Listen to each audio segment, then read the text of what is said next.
Hey guys, it's Patch. I'm in Norfolk for a couple of nights, just living out the van, not doing any major walking or anything, but just picked a few bits of a few favourite bits of the Norfolk Coastal Path, and I've done those the last couple of days. But I was thinking back to when I did it last year. I did it in August last year, and I never actually did a video talking about it or anything to do with it, basically. So I'll just do a quick video now to hopefully help out anyone who's thinking about doing it.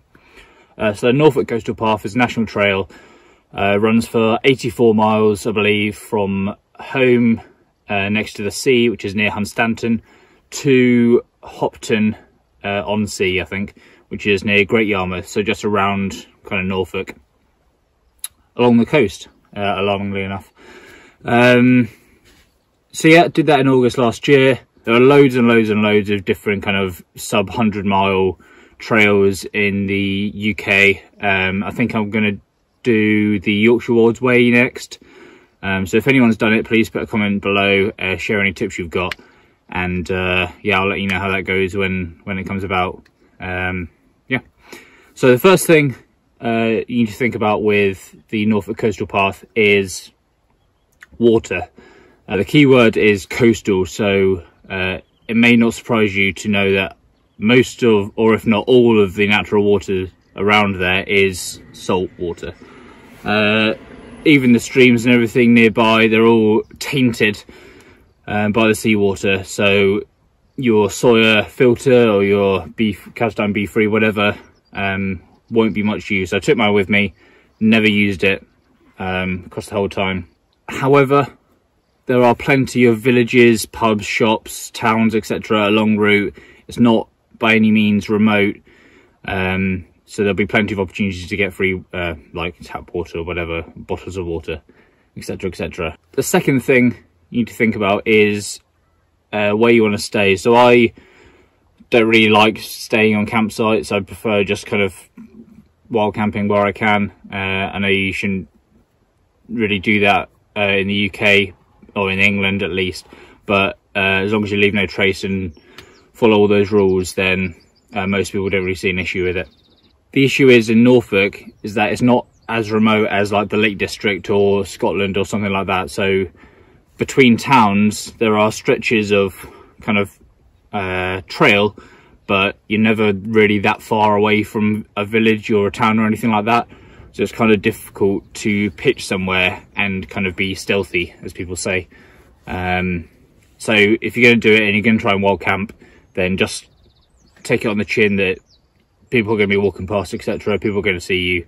If your aim is to do it without anyone seeing you camping, then that's going to be very difficult. But there are plenty of campsites along the route. So I hear. When I was researching it, I was looking at campsites as well, and I just thought I'll just see how it goes, and if I need a campsite then I can go to one. But yeah, the last thing to think about when you're doing the Norfolk Coastal, or thinking about doing the Norfolk Coastal Path, is beaches. So it is a coastal path, obviously. There are stretches that go along beaches.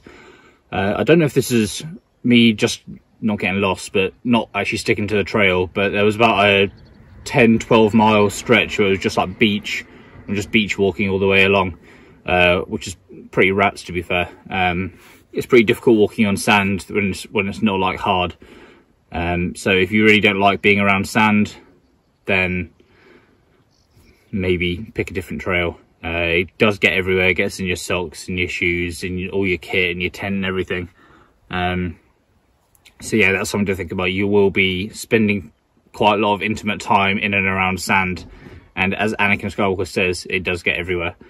Another thing to think about related to that is that if you want a wild camp, then you might want to get some kind of sand tent stakes, pegs.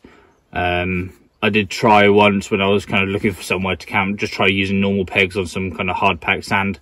Didn't work, obviously, especially with the Lanshan because it's under tension. So yeah, you can camp on the beach, but obviously you kind of need specialised pegs or a freestanding tent to do that. A thing that made walking on sand significantly easier for me is walking poles or trekking poles. So I would recommend getting those. If you don't use them normally, then I would recommend just getting a cheap pair. I've got the Trekology ones. They're relatively light and they're only like 30 quid. So they're pretty cheap.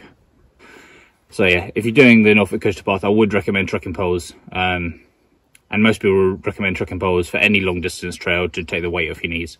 Okay, so there's a few things to bear in mind when you're thinking about doing the Norfolk Coastal Path.